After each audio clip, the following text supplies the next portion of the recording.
Olá a todos, sejam muito bem-vindos. Nós elaboramos uma ATP-CDE por área aqui na diretoria nesta semana, para nos aproximarmos dos nossos professores específicos, e aproveito para dar as boas-vindas aos novos professores que estão com aulas atribuídas nas escolas da diretoria de Sorocaba. Meu nome é Viviane, eu sou PCNP de Ciências da Natureza, juntamente com a Ana Paula. Olá, meu nome é Ana Paula, como a Viviane mencionou, sou a nova PCNP de Ciências da Natureza. Junto com a Viviane, estamos aqui à disposição, tá? e preparamos uma formação bem esclarecedora. Espero que vocês aproveitem. Compartilhando o material que nós elaboramos aqui com vocês. Pensamos em dividir uma parte em fundamental e médio, para que vocês possam aproveitar mais os nossos direcionamentos aqui, os nossos estudos em relação à pauta. O que pensamos para esta semana? Passar algumas informações sobre a comunicação entre nós, da área de Ciências da Natureza, informações a respeito de programas, projetos e concursos, aos quais temos atribuições, apresentação de resultados de avaliações externas na nossa área e algumas intervenções em sala de aula, tendo em vista esses resultados e as expectativas para que trabalhemos metodologias ativas para contemplar essas habilidades essenciais. Então, em relação à comunicação, deixamos aqui os nossos contatos para vocês, Ana Paula e Viviane. Vocês podem nos contactar por e-mail e temos os nossos grupos de WhatsApp. Esses grupos, eles são optativos, obviamente, são grupos que nós procedemos de uma forma bem comedida para que o que seja veiculado lá que realmente seja oportuno e que favoreça a nível de informação, comunicação entre nós. Esses links serão enviados pelos coordenadores das escolas, mas também deixamos aqui o QR Code de cada um para que vocês possam acessar por meio desta gravação. Então, aqui Biologia e Ciências, vocês podem pausar o vídeo se necessário. E Física e Química.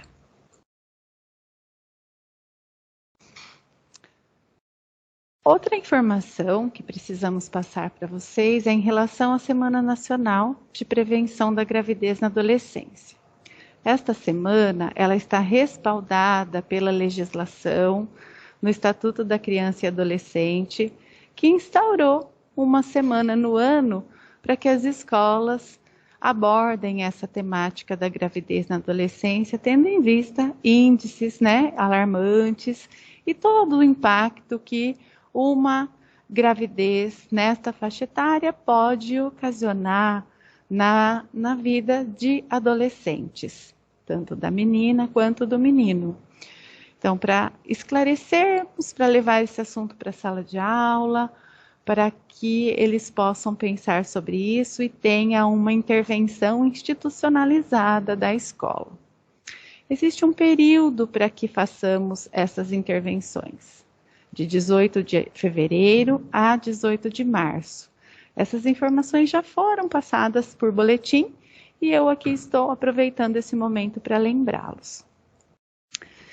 É interessante que as evidências sejam registradas. Que evidências? Uma foto com a descrição do que foi realizado, um relato que seja importante, a descrição de uma parceria, a dinâmica que foi utilizada, de repente a produção de um material, que seja ele impresso ou digital. O que vocês tiverem de evidência em relação ao que foi trabalhado, é interessante que reporte ao coordenador para que chegue até nós e isso, né, atinja a escola.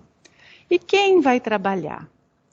Aquele que se sentir confortável e está dialogando aí entre os pares para colocar esse assunto em pauta. Geralmente, o professor de biologia, educação física, pode tomar a frente aí nessas discussões, tá bom? Aí vocês têm autonomia para decidir quem se adequa de uma forma que abranja todos os estudantes de 12 a 17 anos da escola. Outro aspecto importante a ser mencionado é o programa Dignidade Íntima. Ele é um programa de política pública que dá direito à adolescente de ter itens para o período menstrual acessíveis na escola. Então, nós não podemos correr o risco de uma adolescente não conhecer esse direito.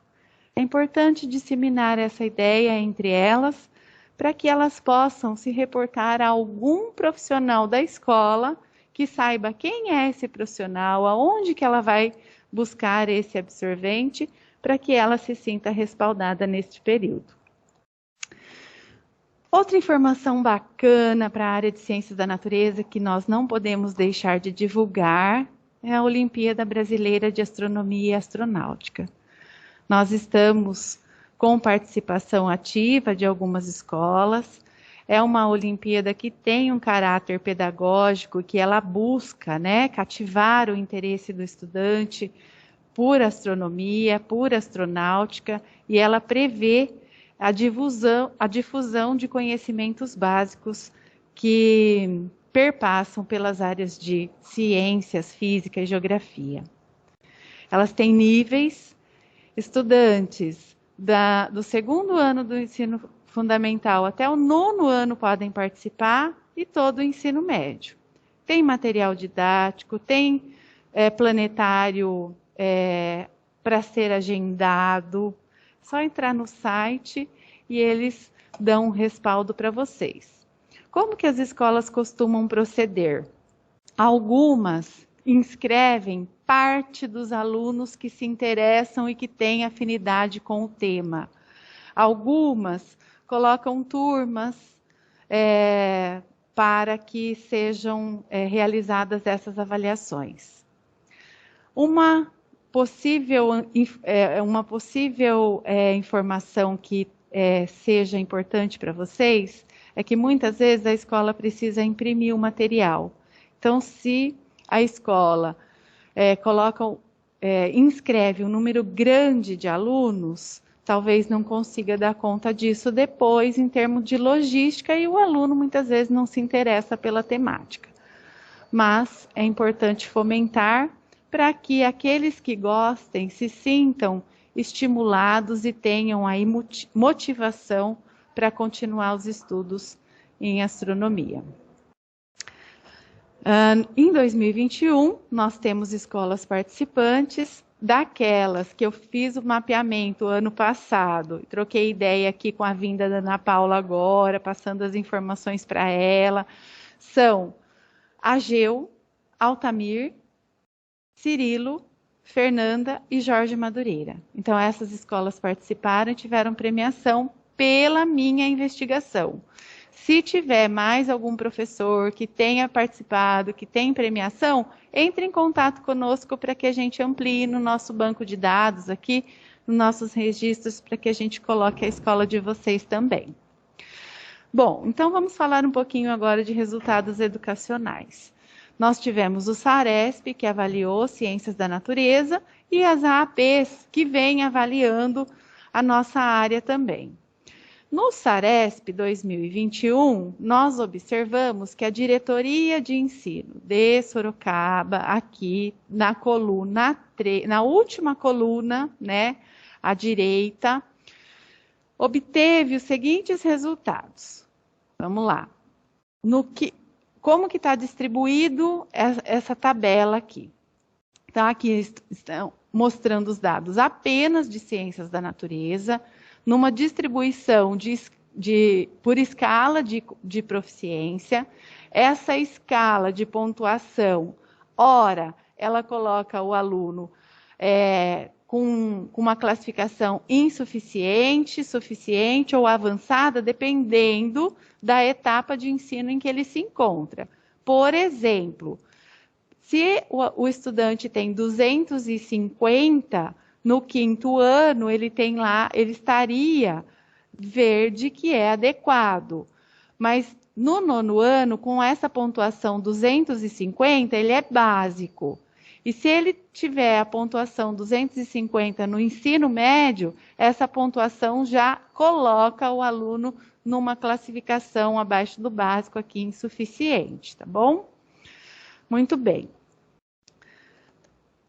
No quinto ano do ensino fundamental, na nossa diretoria, nós observamos que 15,7% dos alunos apresentam um nível abaixo do básico.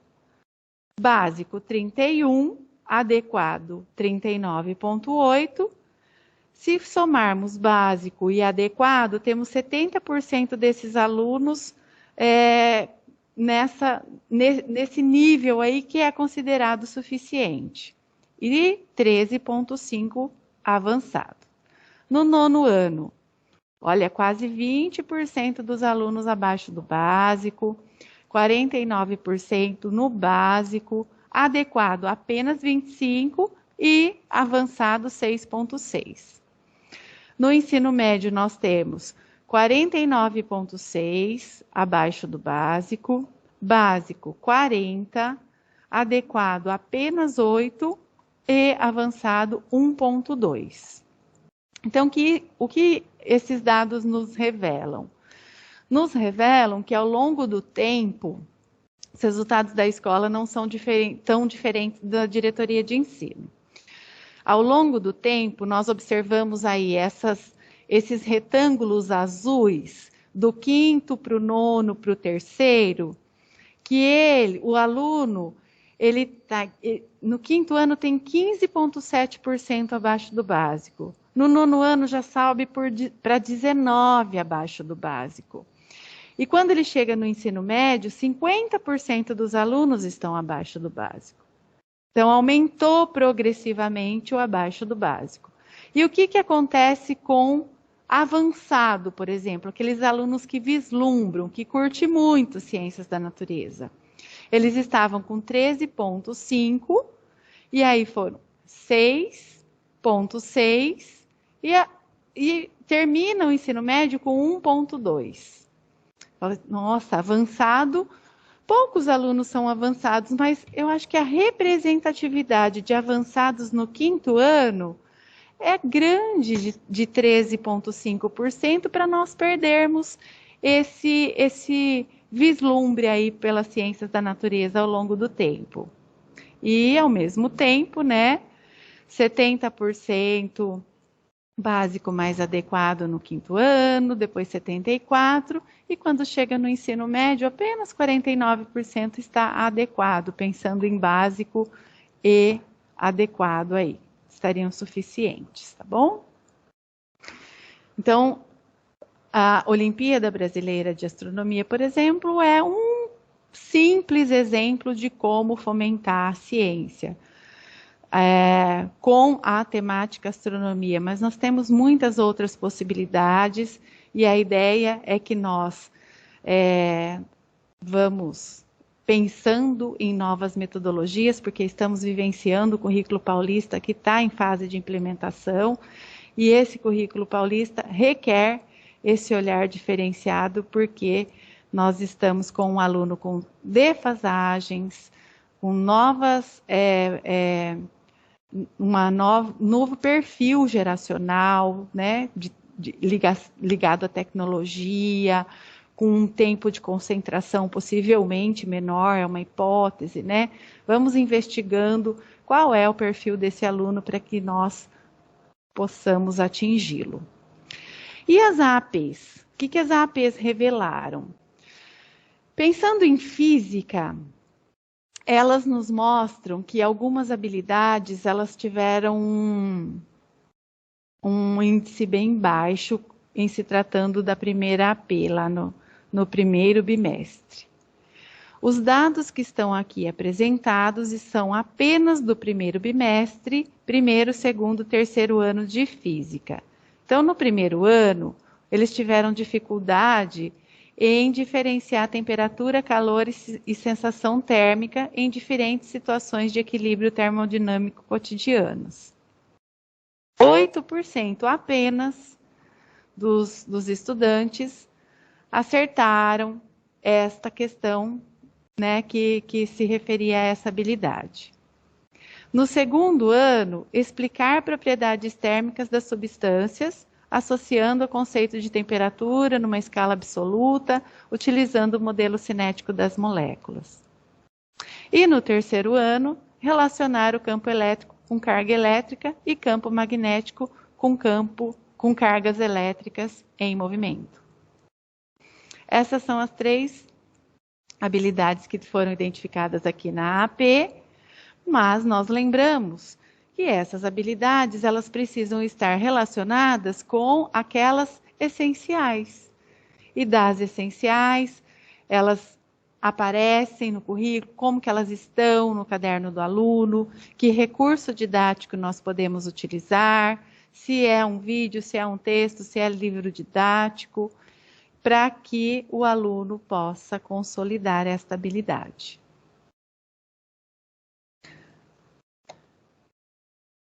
Quando formos pesquisar a descrição desta habilidade nos documentos anteriores, observamos que existem algumas diferenças na nomenclatura e na descrição, propriamente dita. Então, quando se fala, por exemplo, né, a nossa habilidade aqui, que é diferenciar temperatura, calor, sensação térmica nas diferentes situações de equilíbrio químico termodinâmica cotidianas, nós observamos que essa H13 aí, à direita, no canto superior, ela é da matriz de referência do SARESP. Só que o SARESP ele tem um referencial mais antigo, né, dos PCNs. Agora a gente tem os referenciais do SAEB, a matriz do SAEB, que está mais voltado à BNCC e, consequentemente, ao currículo paulista. Então, pode ser que, ao se reportar a esses documentos, vocês observem algumas diferenças, tá? Então, na dúvida, vamos nos reportar ao site DEFAP, lá no currículo paulista, e principalmente nesse momento aqui, né, na retomada pós-pandemia, as habilidades essenciais. Mas qual pergunta é essa que estava lá na AP que meu aluno não acertou e que estava querendo mostrar para mim se ele sabia ou não diferenciar temperatura, calor e sensação térmica em diferentes situações do cotidiano? Estava escrito assim: observe na imagem abaixo 2 corpos em contato, isolados termicamente do ambiente externo, para não trocar calor com o ambiente externo, né? Então ele estava um estado inicial, um estado final. Aí 50 graus para 20 graus e depois 35, 35. Aí a pergunta era: o estado final representado nessa imagem é alcançado por meio da...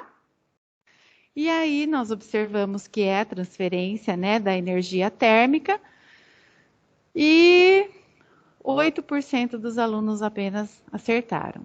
Agora eu pergunto para vocês, esta é uma boa pergunta para saber se o aluno sabe diferenciar temperatura, calor e sensação térmica? Nós ficamos pensando nisso, né, Ana Paula? Não é uma boa pergunta, porque com essa pergunta ele vai saber apenas, né, a transferência de um calor de um corpo para o outro. Ele não vai me dizer se ele diferencia a temperatura, se ele sabe o que é temperatura, se ele sabe o que é calor, se ele sabe o que é sensação térmica. Então, muitas vezes, a avaliação externa por si não dá conta de me dizer se o aluno aprendeu ou não essa habilidade. E eu preciso ter mecanismos próprios na avaliação interna para investigar isso. Quer falar alguma coisa?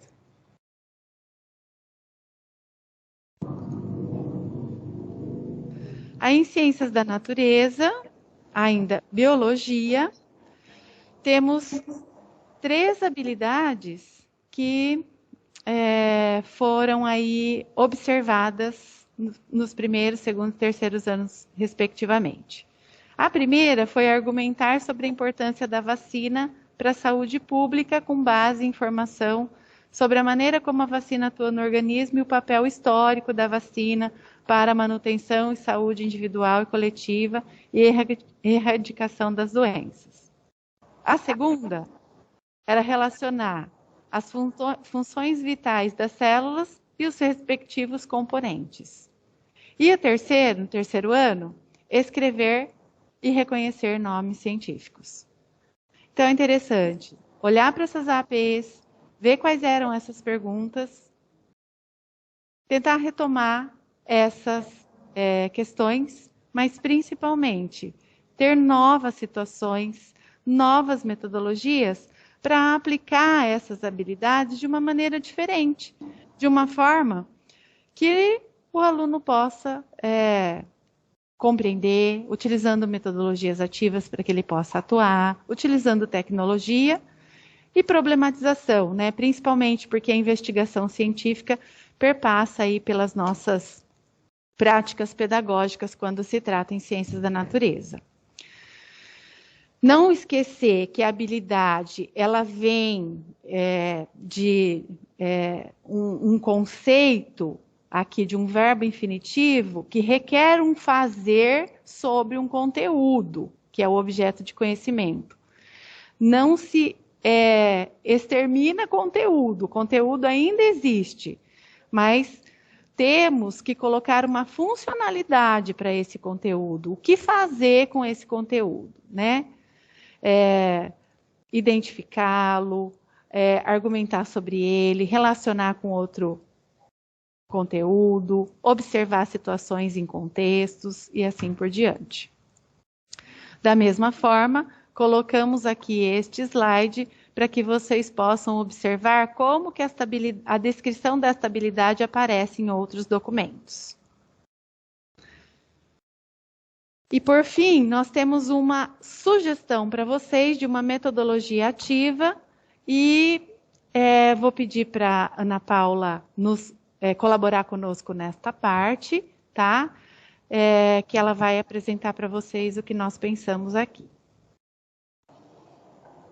Então, o som está funcionando? Normal? Então, da mesma maneira que nós separamos as habilidades de física e química, ou física e biologia, química também nós buscamos os menores percentuais de acerto. E essa habilidade, EF09602, ela se repetiu em todos os anos do ensino médio, no primeiro, no segundo e no terceiro. E a gente observa que sempre teve um índice caindo, né, comparando o primeiro ano. E o que a gente poderia fazer para essa habilidade ser contemplada, né? Porque às vezes você vê um exercício que ele trabalha a habilidade de forma parcial, né? Como que a gente poderia trabalhar essa habilidade de forma mais completa? Você pode passar para mim, por favor? E pode passar para o próximo também. Então, nós fizemos também a comparação novamente com o SARESP e com o SAEB, né? E se você olhar as habilidades antigas, ela teve algumas modificações ao longo do tempo, né?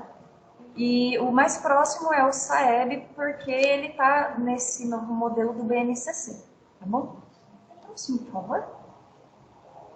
O exercício que estava na AP, que os alunos erraram, era exatamente esse daqui que a gente está vendo agora. Então, a habilidade é identificar e comparar quantidades de reagentes e produtos envolvidos em transformações químicas estabelecendo a proporção entre suas massas. Então, esse aluno, ele não consegue fazer essa atividade sem conhecer essas duas leis, né? Que é a lei de Lavoisier e a lei de Proust, né? Que a gente fala que é a lei da conservação das massas e também a proporção. Então, se o aluno tivesse essa noção inicial dessas leis, ele ia perceber que antes a produção inicial dos reagentes é 20 quilos, 8 quilos e o produto é 28 quilos. Depois da demanda, aumentou a quantidade de reagentes e produtos. Se a gente observar, existe uma relação, uma proporção em todos os reagentes e produtos. Né? Então, ó, 20 quilos passou a ser 100 quilos de cálcio. 8 quilos passou a ser 40 quilos de gás oxigênio. E 28 quilos passou a ser 140. Então, qual que é a relação? A gente percebe que foi uma relação vezes 5, né? Então, ó, 20 vezes 5 que dá 100, 8 vezes 5 que dá 40, 28 vezes 5 que dá 140. Então, a gente percebe que o que teve aí? Teve um aumento dos reagentes, que aumentou também a quantidade de produto. E isso seguiu uma proporção. E da mesma maneira, a gente percebe também que se você somar a quantidade de reagentes, né, ó, 20 quilos mais 8 quilos dá 28 quilos. E se a gente olhar depois da demanda, 100 quilos mais 40 quilos dá 140. Então, sempre a quantidade de reagente vai ser igual à quantidade de produto. Então, o que a gente observa? Que antes, quando era reagente, tinha, no total, juntando os dois reagentes, tinha 28 quilos. E quando ele se transforma em produto, ele vira 28 quilos também. Então, teve uma conservação de massa, né? Então, se o aluno já tivesse conhecido a lei de Lavoisier e a lei de Proust, ele ia entender que se trata de conservar a massa, né? Antes era reagente, depois produto. E de qualquer maneira, você observa que o antes tem a mesma massa que o depois. Obrigada. Esse daqui você quer que eu comente também? Acho que não vai dar tempo, então vamos seguir para o que nós pensamos para a recomendação de metodologia ativa para vocês, com aquela habilidade que a Ana Paula acabou de mostrar. Ah, maravilha. Posso falar? Então, a gente está dividindo aqui as falas, né? Como o tempo é escasso, eu não vou citar sobre as outras habilidades que nós avaliamos, mas assim, é uma sugestão, né, de prática. A ideia é a gente inserir o ensino híbrido, né, para colocar o aluno como protagonista da ação, né? Então a gente tem que começar a pensar em metodologias que são ativas. O aluno, ele busca o conhecimento e não fica lá passivo, só esperando o professor trazer o conhecimento. A ideia é que o aluno, ele desenvolva o conhecimento. Então, nós pensamos no laboratório vocacional. Como que ele funciona, né? Como eu tinha citado, ele também vem ali, ó, embaixo do ensino híbrido. E ele consiste em dividir os alunos em 2 espaços. Né? Então, poderia ser o quê? A sala de aula mesmo e depois a sala de informática. Né? Então, vamos supor que é lógico que você pode adaptar, pode ser também uma na sala de aula e outra no laboratório, ou fora também no espaço externo da escola, né? A ideia é não ficar aquela aula tradicional, mudar um pouco. Então, vamos voltar àquela habilidade que a gente falou sobre a AP, que é identificar e comparar quantidades de reagentes e produtos envolvidos em transformações químicas, estabelecendo a proporção entre as suas massas. Né? Então, assim, naquele exercício que que eu acabei de comentar, ele só está falando sobre a conservação de massa, mas ele talvez para resolver aquele exercício ele não tinha noção de proporção. Por isso que eu falo que às vezes o exercício ele só trata parcialmente daquela habilidade, ele não fala de forma completa. Então, para essa sugestão seriam 4 aulas. Então, eu coloquei como offline porque a primeira parte seria na sala de aula. Então, o professor vai orientar os alunos a sentarem em grupos, né? E aí o professor vai definir a quantidade de alunos que vai ter em cada grupo, né? Dependendo da quantidade de alunos naquela sala. A primeira atividade é a leitura de um texto para ele ter essa ideia inicial do que é a lei de Lavoisier e Proust. A atividade 2 seria um vídeo de um experimento sobre a lei de Lavoisier. E a atividade 3 seria algumas perguntas para o grupo começar a refletir do que ele leu e viu. E depois, na outra aula, ele ia levar os alunos para a sala de informática e os alunos iam conhecer o aplicativo FET Colorado. Lá ele poderia ver como fazer diferentes proporções entre reagentes e produtos. Inclusive, ele ia começar a ter a ideia de balanceamento. Tá? Você pode passar para mim, por gentileza? Na outra aula, eu vou detalhar melhor, mas rapidamente, na outra aula, depois que ele conhecesse o FET Colorado, ia ser só uma ideia inicial, né? Provavelmente eles iam errar esse início só para conhecer a ferramenta.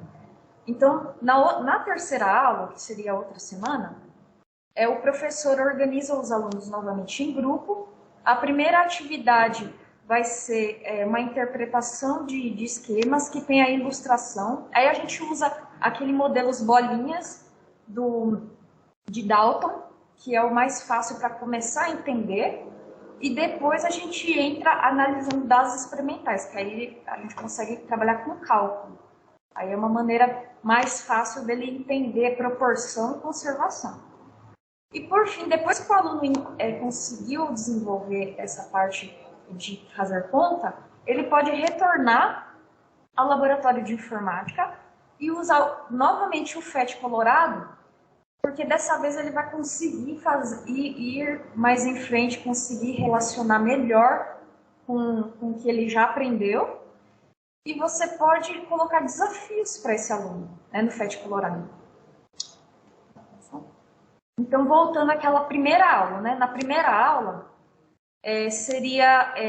eu coloquei como sugestão de leitura um texto do mundo da educação que ele explica o que é a conservação das massas, né? Então, o professor, de repente, poderia trazer o material impresso para o aluno, e aí não precisa ser um material para cada aluno, poderia ser um material para cada grupo, né? E esse vídeo eu achei bem interessante porque ele é bem curto e ele mostra de maneira prática a lei de Lavoisier. Eu acho que não dá tempo de passar o vídeo, né? Infelizmente não dá, nós vamos disponibilizar para vocês depois. E pode levantar algumas perguntas. O que é massa? Será que eles sabem o que é massa? O que é conservação? O que eles entendem pela leitura do título, né? Conservação de massa, né? O que é uma lei científica? É a mesma coisa que teoria, né? O que é conservação? Isso daí é coisas para eles levantarem reflexões. Esse daqui que era a segunda aula, que ia levar lá para o FET Colorado, eu coloquei aqui só uma imagem para ilustrar, né? Tem um link aqui, e é bem bacana porque eles podem escolher as quantidades que eles querem colocar, e depois, com o tempo, eles vão percebendo que dá errado. Opa, então se assim deu errado, o que eu tenho que mudar? Então ele vai se adaptando até ele perceber que existe um raciocínio ali, né? Como que eu faço para os reagentes ficar na mesma quantidade que os produtos? E pode trabalhar também a questão de equação. O que são reagentes? O que são produtos? Né? Como que eu posso fazer para diferenciar um e outro? Pode passar para mim?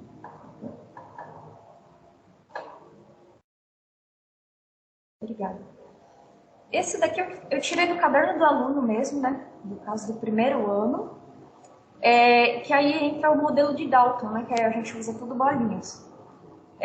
Então, depois que ele já entendeu pelo FET colorado o que são essas bolinhas, ele vai começar a entender que cada bolinha, de tamanhos diferentes, cor diferente, representa só um tipo de átomo.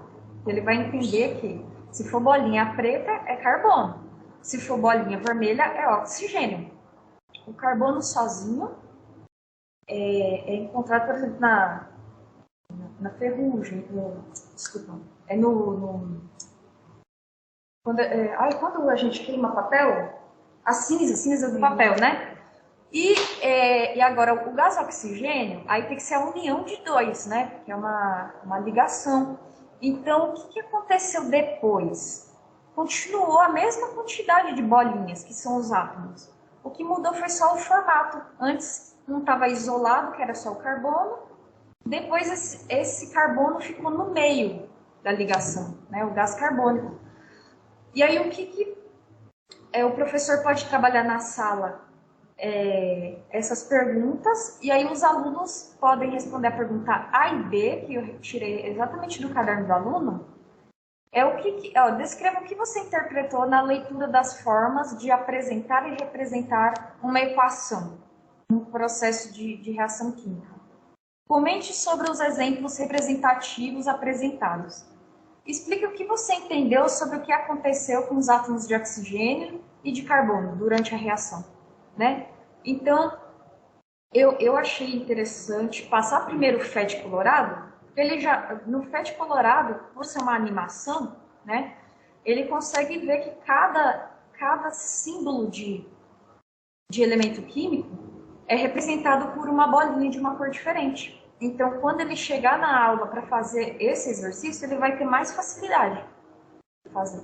Então, que nem aqui, no FET colorado, o N, que é o nitrogênio, N2, que é o gás nitrogênio, ele é simbolizado por duas bolinhas azuis, né? Então, ele já vai se habituar com esse modelo de Dalton. Pode passar para mim, por favor? Pode passar para o próximo. Depois, na terceira aula, já fica um pouco mais avançado. Aí a ideia é trabalhar com a massa mesmo. Então, também foi retirado do caderno do aluno, foi a etapa 2, né, analisando dados experimentais. E aí ele pode olhar o primeiro experimento, o segundo e o terceiro. O professor pode estar auxiliando os grupos.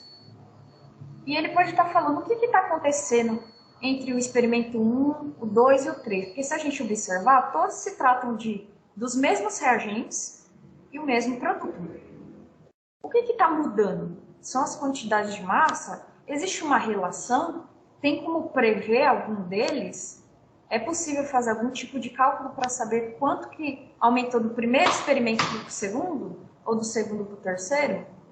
Dá para prever, por exemplo, se eu tenho 4 gramas de reagente e 32 gramas de reagente, dá para prever quanto que vai dar de produto? Né? Então, colocar esses questionamentos para eles. E eu achei muito boa, bem pertinente, as perguntas que já estavam no caderno do aluno. Então, o que está acontecendo no terceiro experimento? Existe alguma relação matemática entre os 3 experimentos? Né? Então, é exatamente isso que eu comentei, está escrito no caderno do aluno, pronto já para o professor usar.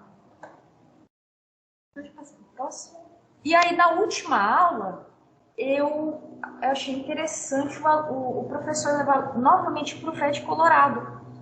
Porque quando você vai a primeira vez, o aluno está mais conhecendo a ferramenta. Só que enquanto ele não acerta, não aparece a opção de ir para a próxima fase, né? Então, como ele já começou a entender como que funciona, o professor pode levar ele novamente, só que dessa vez ele vai ter que colocar 5 exemplos de reações químicas, que a quantidade de reagentes e produtos deram certo. Porque agora ele tem uma base para fazer 5 reações, né? E se o aluno conseguir mais, melhor ainda. Então, aí ele já tem uma base de conhecimento para poder fazer várias reações que vai dar certo.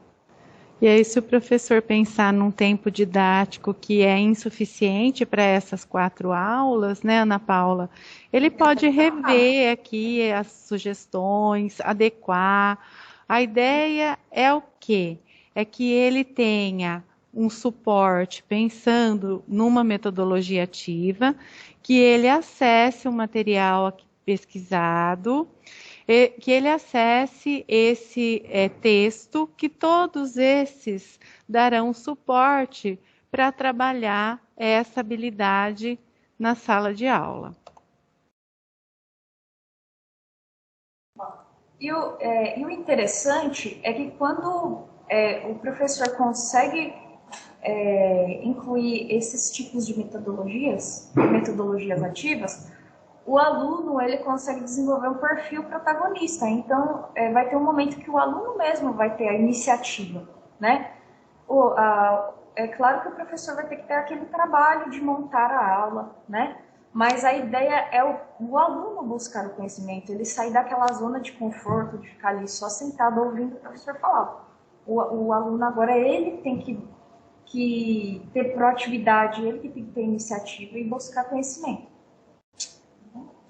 Perfeitamente. Com o experimento, o aplicativo, a gente colocamos então, em termos de metodologias ativas aqui, um olhar para as necessidades do aluno pensando nessa habilidade, um experimento que ele tem que pesar, tem que colocar a substância na bexiga, ele vai utilizar o simulador do PET Colorado e vai aplicar o conhecimento. Se voltarmos à habilidade, nós precisamos olhar para ela e sentir que essa situação de aprendizagem que nós sugerimos aqui para vocês faz sentido. Então, essa situação de aprendizagem, com ela, ele consegue identificar e comparar quantidades de reagentes e produtos envolvidos em uma transformação química e estabelecendo a proporção entre suas massas? Então, a nossa pergunta é essa: se ele conseguir fazer isso, né, é porque essa situação de aprendizagem foi apropriada. Então, o material de apoio está aqui. Nós temos que concluir aqui a nossa fala, né, Ana? Vamos deixar para vocês um link para uma avaliação. Essa avaliação pode ser acessada por esse QR Code, em que vocês vão colocar o nome e a escola e um questionamento aí a respeito do que vocês observam acerca desse novo ensino médio, da nossa área de ciências da natureza, os desafios, expectativas. Fiquem à vontade para trocar ideia conosco e vamos levar em consideração para montar as nossas próximas ATPCs que estão previstas, né, para acontecer a cada bimestre. Existe a possibilidade de montarmos um grupo de estudos, troquem ideias, se tiverem sugestões, falem conosco, porque daí, né, podemos conversar mais vezes a respeito das especificidades da nossa área, tá bom? Então é isso, muito obrigada pela atenção. Obrigada. Obrigada, Ana Paula. Obrigada, Viviane. Até a próxima, gente. Até, tchau, tchau.